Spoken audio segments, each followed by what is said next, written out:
Hello student, आज हम start करते हैं second chapter resources and development book से।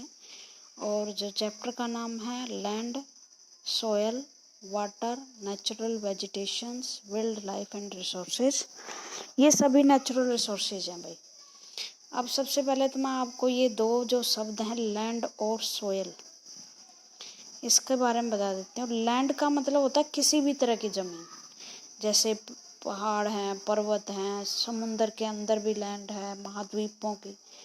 सोयल क्या होती है? सोयल होती है जो मिट्टी होती है, उपजाऊ मिट्टी होती है जिस पर कुछ उगता है, मतलब पृथ्वी की जो ऊपरी परत होती है, और वो भी 3-4 फीट तक, ठीक है ना, जिस पर हम कुछ भी उगाते हैं वो सोयल है, जो ये लैंड को टूट टूट कर उसके कणों से मिलकर बनती है। वाटर आप अच्छी तरह से जानते हो, इसमें आप पढ़ोगे कि किस तरह से हम इनका गलत प्रयोग करके इनको खराब कर रहे हैं और किस तरह से इनको बचाने की ज़रूरत है। नेचुरल वेजिटेशन, वनस्पति घट रही है, डिफोर्टेशन हो रही है, मतलब पेड़ काटे जा रहे हैं। वाइल्ड लाइफ, बहुत सारे ऐसे पशु पक्षी प्रजातियां, पौधों की, वाइल्ड लाइफ की, वो ख़त्म होती जा रही है। और इसका ख़त्म होने का कारण क्या है? मनुष्य का इनका गलत तरीके से प्रयोग करना। ओके, तो एक बात और है जो समझने लायक है कि हर देश की, हर जगह की land, soil, water, natural vegetation और विशेषकर वेजिटेशन और वाइल्ड लाइफ, ये समय के अनुसार, स्थिति के अनुसार, इन्वायरमेंट और क्लाइमेट के अनुसार, क्लाइमेट क्या होती है? आपकी मौसम, जलवायु, उसके अनुसार भिन्न भिन्न है। कहीं आप पर्वतों पे जाओ, हिमालय पे, जो जम्मू कश्मीर है या आपका हिमाचल, अब वहाँ इतने बड़े बड़े दरख्त मिलेंगे आपको। लेकिन अगर इससे ऊपर हम जाएंगे टेम्परेट जोन में जहाँ बर्फ़ है, वहाँ ऐसे 3 तिकोने से पत्तियों वाले ऐसे ऐसे वृक्ष मिलेंगे, ऐसे मिलते हैं ना। कहीं पर घास ही है, लाइकेन्स है, बस उसके नाम पर कुछ भी नहीं है। और कहीं राजस्थान में जाओगे तो बच्चों कांटेदार झाड़ियाँ मिलेंगी। मोस्टली वहाँ पौधे कांटेदार होते हैं। बताओ कांटेदार क्यों होते हैं? भाई देखो, वहाँ पर पानी बहुत कम है। ये पशु आया खाने के लिए, मान लो ये हाथी आ गया इसको खाने के लिए, अगर कांटे होंगे तो ये खाएगा नहीं इसको। अगर खाएगा तो इसके पास इतना पानी नहीं है, इतनी एनर्जी नहीं है कि अपने पत्तों को जल्दी से वो रिकवर कर पाए। इसलिए नेचर ने सब कुछ बहुत सोच समझ कर दिया है बच्चों। लैंड, सोयल, वाटर, सब कुछ बहुत बढ़िया। अब हमारे ऊपर डिपेंड करता है कि हम इन्हें कैसे प्रयोग करते हैं। चलो, एक छोटा सा गांव है तंजानिया का, वहाँ घूम आते हैं। देखा करो चीज़ों को, बहुत अच्छे तरीके से ऑब्जर्व किया करो, टीवी में भी, और जो भी देखने की कोशिश करो, आप नई नई चीज़ों को देखा करो। In a small village in Tanzania, Tanzania पता है क्या कहाँ है? लो भाई, आपको वैसे तो मैं भूगोल में पढ़ा चुकी हूँ ये।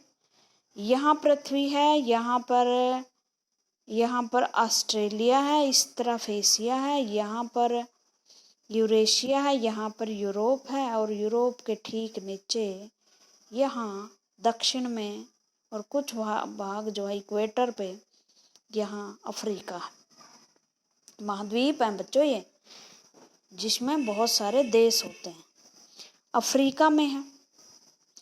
Mamba get up very early in the morning to fetch water, एक लड़की का नाम है Mamba.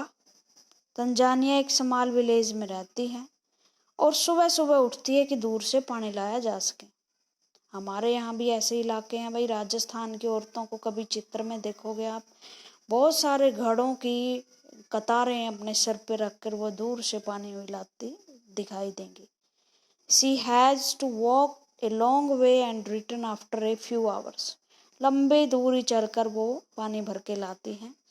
She then help her mother in the house and join her brother in taking care of their goat.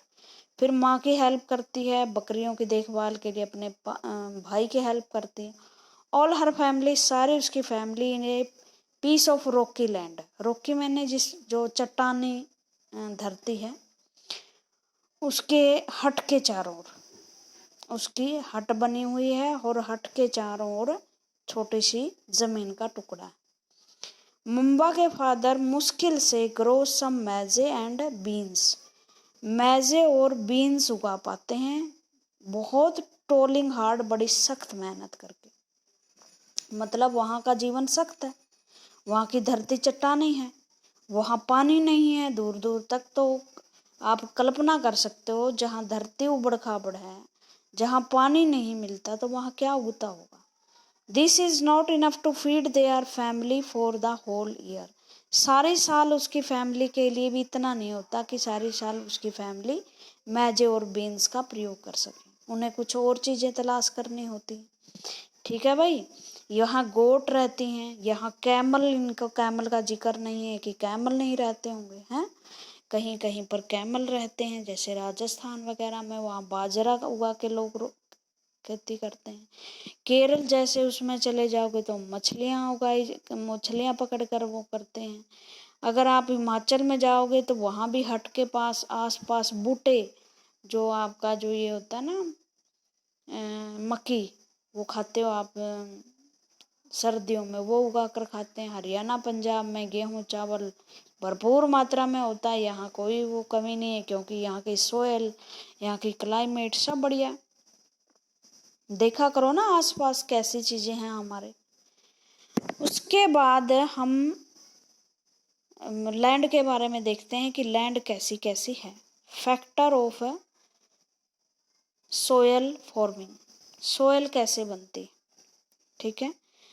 Soil जो है वो कई चीजों से बनती है भाई। देखो मैं आपको ये चित्र बनाती हूँ, ये है पर्वत, पर्वत से हवा टकराई यहाँ तेज, और इस तरफ से बही नदी। अब धीरे धीरे ये पवन और ये नदी इसको तोड़ेंगी, इस चट्टान को, और छोटे छोटे छोटे छोटे कणों के रूप में हवा उड़ाकर ले जाएगी, नदी बह कर ले जाएगी। ये नदी जहां पर इसका बहाव कम हो जाएगा, वहां पर क्या जमाना शुरू कर देगी, वहां पर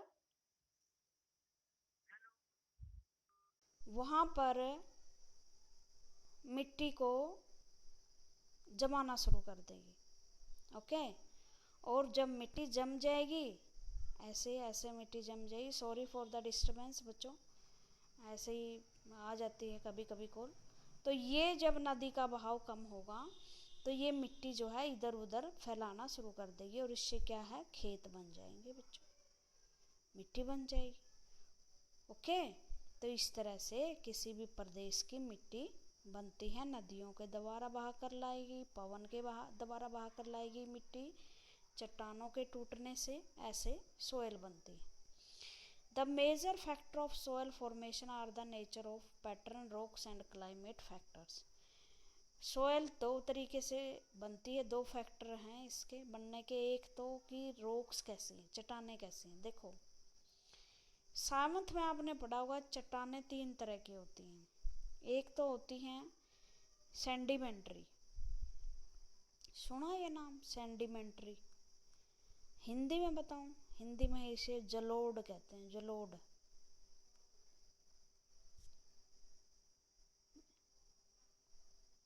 या सेंडिमेंट्री को कहते हैं अवसादी शैलें, हिंदी में बोलते हैं इसको अवसादी शैल। अवसादी शैल बनती हैं पेड़ पौधों के दबने टूटने से, जब शैलों में वो अंदर रह जाते हैं, परत बनती है इन शैलों में, तो वो होती है क्या, अवसादी शैलें। कुछ शैलें ऐसे बनती है, ये पहाड़ है, यहाँ लावा उठा और लावा बाहर आया इससे, और जब वो ठंडा हुआ तो यहाँ क्या बन गई, जमीन बन गई, और ज़मीन के साथ सेल बन गई बच्चों। इसे इस तरह की सेलों को क्या कहते हैं, इस तरह की जो रॉक्स हैं उनको क्या कहते हैं। रॉक्स पे डिपेंड है ना आपकी सोइल कैसी होगी, तो मैं अभी समझ जाओगे आप। ऐसी जो सेल्स होते हैं, उन रॉक्स होते हैं, उन्हें अग्नियस सेल्स कहते हैं, और इसे हिंदी में बोलते हैं अग्न्य सेल, जो अग्नि से बनी है, लावा के फटने से, ज्वालामुखी। ओके। और तीसरी ये सेलें हैं जो इन दोनों के टूटने से और फिर बनती हैं, उन्हें कायांतरित सेलें या मेटाफॉर्मिक सेल्स कहते हैं। क्या कहते हैं उन्हें? कायांतरित या मेटाफॉर्मिक सेल कहते हैं। Okay, metamorphic morphic. तो अब मिट्टी कैसे बनेगी? अगर वो अग्न्य सेलों के टूटने से बनी है तो वो काली मिट्टी बनेगी भाई, जो मध्य प्रदेश, गुजरात, महाराष्ट्र में पाई जाती है। लेकिन अगर वो नदियों के द्वारा जो ये आपकी है सेडिमेंट्री सेल, इनके टूटने से मिली है, बनी है, तो वो जो मिट्टी होगी वो सेडिमेंट्री या एलुवियल सोल होगी, अवसादी मिट्टी। बच्चों ये बिल्कुल आसान चीज़ है, आपको थोड़े से नए नए वर्ड लग रहे होंगे। यहाँ सेलें हैं हिमालय पर्वत की। नदियाँ आपको पता है 12 महीने यहाँ से नदी बहती है। नदी अपने साथ इनको तोड़ तोड़ कर मिट्टी लाती है और इनको मैदानों में जमा करती है। ये अगर ये सेलें खुद ही सेडिमेंट्री सेल्स हैं तो मिट्टी भी तो सेडिमेंट्री होंगी। ओके। हिमालय पर्वत की जितनी नदियाँ बहती है सेडिमेंट लेके आती हैं, उनके जमने से जो हरियाणा, पंजाब, राजस्थान के कुछ इलाकों की मिट्टी बनी है वो सेडिमेंट्री सोइल है, एलुवियल सोल बोलते हैं उसको। और जो लावा के टूटने से, लावा की चट्टानों को टूटने से बनी है सेल्स, वो ब्लैक सोइल होती है, कोई कपास के लिए बहुत होती है। गुजरात महाराष्ट्र का जो इलाका है, गुजरात, महाराष्ट्र, मध्य प्रदेश, ये इलाका भाई ज्वालामुखी के ठंडे होने से बना है, तो वहाँ ऐसी ही सेलें हैं, तो मिट्टी भी वहाँ ऐसी ही पाई जाती है। तो अब थोड़ी थोड़ी बात समझ में आएगी होगी आपको। The major factor of soil formation, soil formation बनने के लिए दो चीज़ें होती हैं, एक रॉक कैसी है, दूसरी है क्लाइमेट फैक्टर क्या है, मतलब आपकी वायु, पवन, पानी, क्लाइमेट्स कैसी हैं, जलवायु कैसी, ठंडी है, गर्म है। Other factor are the topography, topography का मतलब होता है भूमि कैसी है, मतलब आपकी लैंड चट्टानी है, रॉक्स है, पर्वत है, पठार है, कैसी है। Role of organic material, organic material में आपके जैसे वायु, हवा जो या तापमान जो अपना काम करता है, उससे सेलें क्या होती हैं, टूटती रहती हैं। And time taken for the composition of the soil formation, और इस तरह से जो समय गुजरा है सोयल फॉर्मेशन में, वो हम सारे फैक्टर से क्या बनती है, सोयल बनती है। और इसलिए हर जगह की सोयल दूसरी जगह की सोयल से अलग होती है, मतलब एक तरह की सोयल दूसरी से, पंजाब हरियाणा में अलग सोयल है, राजस्थान की सोयल जो है सैंडी है, हरियाणा पंजाब की एलुवियल सोल है, गुजरात महाराष्ट्र की जो सोयल है वो ब्लैक सोयल है। जो पहाड़ी प्रदेश हैं, जो आपका ईस्टर्न पार्ट है भारत का, वहाँ जो सोयल है वहाँ लाल मिट्टी पाई जाती है। तो इस तरह से अलग अलग जगह पर अलग अलग मिट्टी है। समझ में आ गया क्यों है? एक तो मिट्टी बनती है पेरेंट रॉक। अब ये पेरेंट रॉक कौन सी थी भाई? जो टूटकर मिट्टी बनी जिससे, और मैंने ये 3 तरह की बताई हैं। एक सेल होती है अग्नियस सेल, एक सेडिमेंट्री सेल और एक मेटाफॉर्मिक सेल। सेल को इंग्लिश में बोलते हैं रॉक्स। आपकी पर्वत कैसे थे? आपका पर्वत सेडिमेंट्री था जो टूटा है, या आपका वो था अग्नियस रॉक्स थी, या मेटाफॉर्मिक थी, उसी तरह की मिट्टी होगी आपकी। आखिर मिट्टी उनके टूटने से बनती है तो उसी तरह की होगी ना। तो उनका कलर, उनका टेक्सचर मैंने मोटी है, पतली है, कलेली है, कैसी है। मिट्टी को हाथ में लेके देखो, कई चिकनी मिट्टी होती है, कई खुरदरी मिट्टी होती है, कई दानेदार मिट्टी होती है, कोई ब्लैक मिट्टी होती है, कोई रेतली मिट्टी होती है जो पानी को बहुत अब्जॉर्व करती है। और उसमें केमिकल प्रॉपर्टीज का मतलब उसमें खनिज लवण क्या है, लोहा ज़्यादा है, नाइट्रोजन ज़्यादा है, क्या ज़्यादा है। मिनरल कंटेंट्स, पेरिमेबिलिटी होती है कि उसमें पानी सोखने की कितनी ताकत है। उसके बाद टेम्परेचर वहाँ का कैसा है, दूसरा फैक्टर ये है कि वहाँ का टेम्परेचर कैसा है, क्लाइमेट कैसी है। वहाँ ज़्यादातर बारिश होती है, रेनफॉल नहीं होता, जैसे राजस्थान में बालू रेत है, क्योंकि वहाँ बरसात नहीं होती तो मिट्टी जो है उसके कण बहुत ज़्यादा विरल हो जाते हैं। क्लाइमेट, टेम्परेचर कैसा है, मतलब टेम्परेचर लो है या टेम्परेचर हाई है। रेनफॉल कैसा है, मतलब जब बहुत ज़्यादा बरसात होती है कि कम बरसात होती है। Rate of weathering and human formation, और उसके बाद वेदरिंग का मतलब होता है मिट्टी का टूटना, वो कितना है। मतलब एक तो मिट्टी बहती रहती है, पेड़ नहीं है उसे रोकने के लिए, तो वहाँ की उपजाऊ मिट्टी नहीं होती क्योंकि ऊपर वाली परत जो है वो ख़त्म हो जाती है। उसके बाद रिलीफ का मतलब क्या है कि एल्टीट्यूड, वो किस एल्टीट्यूड पे, आपने छठे में पढ़े होंगे बच्चों अक्षांश देशांत रेखाएं। तो एल्टीट्यूड का मतलब ऊंचाई, किस ऊंचाई पर है। हिमालय पर्वत पे अलग मिट्टी है, मैदानों में अलग मिट्टी है। स्लोप का मतलब ये से ढलान, अगर ढलान वाले खेत हैं तो आपकी जो ऊपर वाला जो परत है वो तो टूटती ही रहती है, लेकिन अगर फ्लैट है तो पानी यूं का यूं जमा रहता है यहाँ। डिटरमाइंस एक्यूमुलेशन ऑफ सोयल, और सोयल की सघनता कैसी है। एक तो जैसे राजस्थान की मिट्टी है उसके तो कण जो है अलग अलग हैं, लेकिन एक चिकनी मिट्टी है उसके कण बिल्कुल एक दूसरे से चिपके होते हैं। ओके, उसके बाद flora fauna micro organism. Flora fauna ये होते हैं पेड़ पौधे वनस्पति जीव जंतु, और माइक्रो ऑर्गेनिज्म में आपके जैविक जीव, वो जो वायरस, प्रोटोजोआ, जीवाणु, कीटाणु जो अंदर सूक्ष्मदर्शी से देखे जाते हैं वो। Affect the rate of human formation, ये और ह्यूमन जो ह्यूमस का मतलब पेड़ पौधे जंगली जानवरों के मरने से, पत्तों से जो खाद बनती है वो कितना है। जितना ये ज़्यादा ह्यूमस होगा ना पृथ्वी जिस मिट्टी में, देसी खाद जिसे बोलते हैं बच्चों, उतना ही मिट्टी उपजाऊ ज़्यादा होगी, उसके कारण पानी ज़्यादा सोखेंगे। और टाइम का मतलब वो कितनी पुरानी। बांगर खादर सुना होगा ना, हरियाणा में बांगरू खादरू है, वो बांगर खादर भी धरती के नाम पे है कि नई जो हर साल बहाकर लाई गई मिट्टी जो जल्दी नई परत जम जाती है उसे खादर की धरती कहते हैं। और बांगर जो पुराना इलाका है किसी नदी का। ओके, तो इस तरह से आपको समझ में आ गई कि मिट्टी कैसे बनती है। फिर एक फैक्टर ये है कि जो सॉयल है, जो इसकी परतें होती हैं ऐसे, मुझे ये बताओ इसमें से सबसे उपजाऊ परत कौन सी होगी।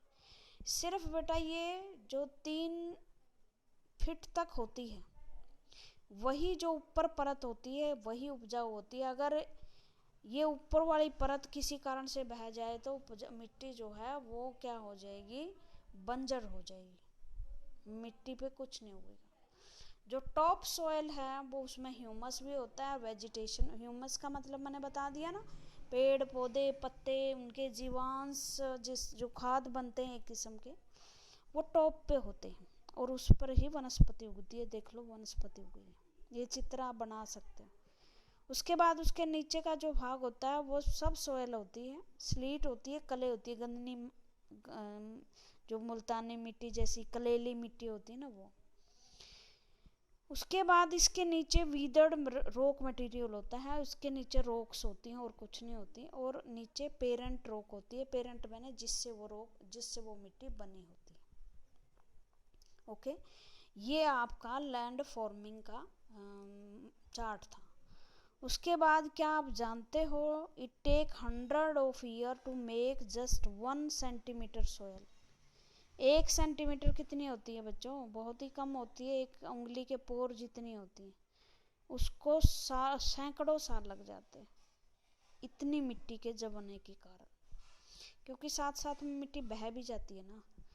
Factor of soil formation, soil formation के फैक्टर क्या हैं। The major factor of soil formation are the nature of parent rock, मैंने बता दिया है। क्लाइमेट फैक्टर कैसे हैं, पेरेंट रॉक मैंने बार बार बताया, जिसके रॉक के टूटने से वो मिट्टी बनी है वो कैसी है, और आसपास की ठंड है, गर्मी है, ये क्लाइमेट फैक्टर है, ऊंचाई है, निचाई है, कैसी धरती है।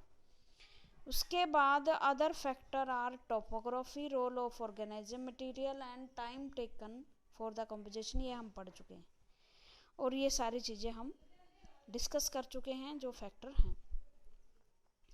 उसके बाद जो है, जो हमारी पृथ्वी है वो टूट रही है, मतलब किसी कारण से जो भूमि है उसका अक्षय हो रहा है। लैंडस्लाइड एक अलग चीज़ है। लैंडस्लाइड का मतलब होता है कि ये चट्टान खड़ी हुई है और अचानक से ये चट्टान खिसक कर टूट जाती है, ये लैंडस्लाइड होते हैं। और ये ज़्यादातर पहाड़ी इलाकों में होती हैं और बहुत ज़्यादा विनाश का कारण बनते हैं भाई। लैंडस्लाइड कई बार भूकंप की वजह से, कई बार रेनफॉल की वजह से, इस तरह से ज़मीन के कटाव की वजह से लैंडस्लाइड आते रहते हैं। और ये भी जब मनुष्य की दखलंदाजी ज़्यादा आती है, ये एक डिज़ास्टर, एक तरह की आपदा है, क्योंकि इससे भी तो जो बहुत सारे गांव हैं वो पहाड़ी इलाके के वो बह जाते हैं ना, लैंडस्लाइड से रास्ते ब्लॉक हो जाते हैं। तो एक पूरी की पूरी अगर ज़मीन धंस जाती है या किसी कारण से खिसक जाती है तो आसपास के इलाकों में बड़ा डिज़ास्टर लेकर आती है, आपदा लेकर आती है। Landslide are simply defined as mass movement of rocks का बड़ी मात्रा में खिसकना, debris of earth down a slope, और पृथ्वी का नीचे जो पृथ्वी के स्लोप हैं इस तरह से उनका गिरना। They often take place in conjunction with earthquake, ये भूकंप के कारण होते हैं, फ्लड बाढ़ के कारण आते हैं, वल्केनोस ज्वालामुखी के होते हैं उनके कारण आते हैं। अगर ज़्यादा मात्रा में रेनफॉल हो जाए तब भी है लैंडस्लाइड होती है।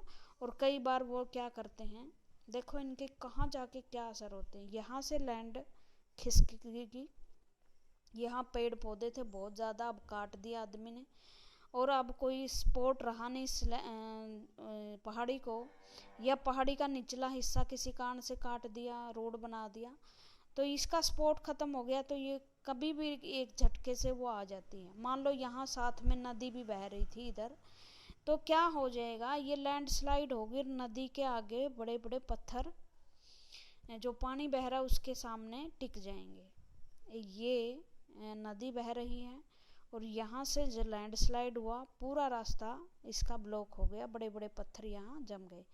तो क्या करेगी, जो आपकी नदी है वो रास्ता मोड़ लेगी, पानी को तो फिर भी चाहिए, पहाड़ों में तो आसानी से रास्ता मोड़ सकती। तो यहाँ जो बसा हुआ गांव है या जो भी हैबिटेशन है, लोगों के मकान, वो बह जाएंगे। और बाढ़ में आते हैं तो उस टाइम उसको ये भी नहीं रहेगा कि कैसे इसको रोका जाए। तो इस तरह से ह्यूमन डिजास्टर के कारण बनते हैं ये, माल जान माल की बहुत बड़ी हानि होती है। A prolonged spell of rainfall can cause heavy landslide that can block the flow of the river for quite some time, जो वो रिवर का भी रास्ता रोक सकती हैं। The formation of river blocks can cause havoc to settlement downstream on it bursting in the hilly terrain landslide, और कई बार जो पर्वतीय इलाके हैं उनमें लैंडस्लाइड होती हैं और बहुत बड़ा डिजास्टर लेकर आती हैं, प्राकृतिक आपदा लेकर आती हैं, क्योंकि रास्ते बंद हो जाते हैं, नदियों के स्थान मुड़ जाते हैं, जो सड़कें हैं वो बंद हो जाती हैं, लाइफ बहुत हानि पहुंचती है, मकान बह जाते हैं, और इस तरह से प्रॉपर्टी और दूसरी चीज़ों को बड़ी हानि पहुंचती है। एक केस स्टडी है किसी गांव की कि कैसे रास्ते ब्लॉक हुए। A massive landslide hit Pangi village near Reckong Peo in Kinnaur district of Himachal Pradesh. ये सब नाम याद रखना भाई, छोटे क्वेश्चन में पूछे जाएंगे आप। पंगी गांव की कहानी है, रिकोंग पीओ इन किन्नौर डिस्ट्रिक्ट है हिमाचल प्रदेश में। आपको पता है जो भारत का ये इलाका है ये हिमाचल प्रदेश है, यहाँ से आता है। ओके, मैप जरूर देखा करो बच्चे, अगर एक बार ये चैप्टर ख़त्म हो जाए तो आपकी मैप की स्टडी हम ज़रूर करवाएंगे। तो उसमें क्या हुआ था, Himachal Pradesh and damage a 200 metre stretch of old Hindustan Tibet road. 200 metre तक वो फैल गए थे लैंडस्लाइड, और उसने जो हिंदुस्तान तिब्बत रोड बना हुआ था, हाईवे बना हुआ है, हाईवे का नंबर है 22। This landslide was triggered by intense blasting at Pangi village. Due to the blasting this weak zone of slope collapsed and caused intense damage to the road and nearby villages। इसमें blast किया गया था भाई, जैसे सरकार भी है ना, पत्थरों इनको पहाड़ों को तोड़ने के लिए ब्लास्ट करती रहती है, और इस ब्लास्ट की वजह से क्या हो गया, जो वीक जोन था, मतलब जहाँ पर जो आपकी पहाड़ियाँ वो कमज़ोर थी, वो टूट गई, और उसके वजह से जो रोड और नियर बाई के विलेज थे वो इससे इफेक्ट हुए थे। The Pangi village was completely vacate to avoid this possible loss of life. और पंगी विलेज को बिल्कुल खाली करना पड़ा था, क्योंकि हो सकता था कि जान माल की ज़्यादा हानि हो जाए। तो mitigation mechanism, advancement in scientific technology techniques has empowered us to understand what factor cause landslide and how to manage them. अब हमारे पास बहुत सारी टेक्नोलॉजी, जिससे हमें पता चल गया कि लैंडस्लाइड क्यों होती है और उन्हें कैसे रोका जा सकता है। ठीक है, आज के लिए इतना ही, बाकी कल करेंगे। Thank you.